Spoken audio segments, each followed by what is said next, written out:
मेरी जान हो यारा क्यों खफा हो मुझसे हो यारा क्यों। বরিশাল আসলাম, যদি সকাল সকাল যদি নাই উঠি তাহলে কেমন হয়, তাই না? তার জন্য ঠিক সকাল 6টা বাজে এখন উঠে গিয়েছি আর এখন একটু ঘোরাঘুরি করলাম। ঘোরাঘুরি করার পরে বাসায় যে সকালের নাস্তা করে নিলাম। আমি মেনলি সকালের নাস্তা খাই না, যাই হোক বেড়াতে এসেছি আমার খালামণিদের বাসাও, নাস্তা তো খেতে হবে তাই না? তার ভেতরে আমার খালামণি এখানে খেজুরের রস, যদি খেজুরের রসই না খাই তাহলে কেমন হয়, তাই না? তার জন্য তো অনেক ভরপুর খেজুরের রস খেলাম। তার ভিতরে এটাকে কি বলে, ধান যে একটা পুরানো আছে ওই ধান সিদ্ধ করে, এটা আমরা অনেক জায়গায় আবার দেখিও না, আবার অনেক জায়গায় দেখি। আর এর ভিতরে কচি একটা লাউ পেয়েছি, তার জন্য আমার খালামণির গাছে তেঁতুল আছে, তার জন্য এখানে মাখা করে খেলাম।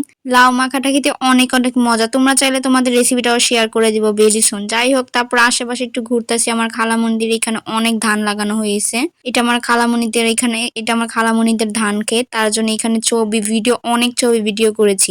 বরিশাল আসলাম, যদি আমি ভিডিও তোমাদের সাথে শেয়ার না করি তাহলে কেমন হয়, তাই না? ভিডিওটা ছাড়তে অনেক অনেক লেট হয়ে গিয়েছে। এইগুলা ভিডিও আমার শীতের সময় ভিডিও। যাই হোক, এখানে আমার খালাতো বোন খালাতো বাইরে আমরা অনেক অনেক এনজয় করতেছি। তারপরে সারাদিন আর ক্লিপ নেওয়া হয়নি, তার ভিতরে আমার খালাতো বোন খালাতো ভাইয়ের সাথে আমি এখন ঘুরতে বের হয়েছি। তাদের বাসার আশেপাশে আমরা ঘুরবো। বরিশাল তো আমি জীবনের প্রথম গিয়েছি, ছোটবেলায় গিয়েছিলাম, মনে ছিল না। এখন আমার খালাতো ভাইয়ের সাথে পুরোটা ওদের আনাচে কানাচে ঘুরবো। আর এইখানে আমরা অনেক ছবি ভিডিও করেছি, ইনশাল্লাহ ভেরি সুন তোমাদের সাথে সবার সাথে শেয়ার করে দিব। অনেকেই বরিশাল এসে ভিডিও করেছি, আর বরিশাল জায়গাটা অনেক সুন্দর, তাই না? সব খালাতো ভাই বোন একসাথে হলো আমরা অনেক অনেক ফাইজলামানি করি, জানি না কারা কেমন করে। আর কতজনে তো আছে নিজের খালাতো বোন খালাতো ভাই নিজের আপন খালাতেই তো সময় দেয় না, তাই না? আমরা একদমই এমন না, আমরা সবার সাথে সময় দিই। আমার খালাতো ভাই আমার খালাতো বোন সবার সাথে আমরা অনেকটা ফিল নিই, আবার ঝগড়াও করি, আবার আরেকটু পরে মিশে যাই। যাই হোক, এইখানে আমরা অনেক অনেক ঘোরাঘুরি করলাম। আমরা মেনলি খেতে যাচ্ছিলাম চটপটি।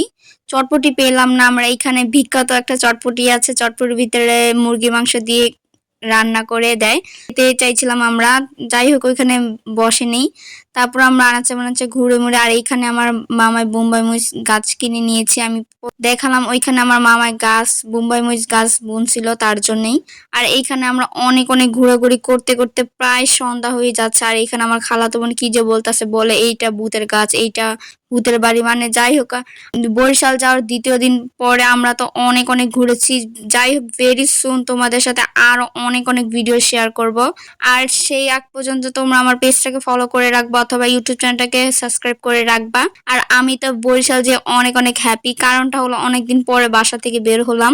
প্রায় আমি এখানে 20 দিনের মতো ছিলাম। যাই হোক, ভিডিওটা কেমন লাগলো অবশ্যই আমাকে জানাবা। তার ভিতরে আমার খালাতো ভাইয়ের মোবাইল দিয়ে আমি অনেক অনেক ছবি তুলেছি, সে আমাকে এখন পর্যন্ত দেয়নি ছবিগুলো। যাই হোক, আমার মোবাইলে অল্প কিছু ছবি আছে, সেইগুলো তোমাদের সাথে আমি লাস্টে শেয়ার করে দিব। আর এখন আমি বাসায় চলে যাব, কারণটা হলো অনেকটা মানে সন্ধ্যা হয়ে যাচ্ছে, তার জন্য। আর সন্ধ্যার সময় তো বাইরে থাকা যাবে না, দুই কিনারে গাছমূল, প্রায় বাসায় যেতে যেতে আমাদের সন্ধ্যা পার হয়ে যাচ্ছে। এখন একটা রুটি খেয়ে নিব।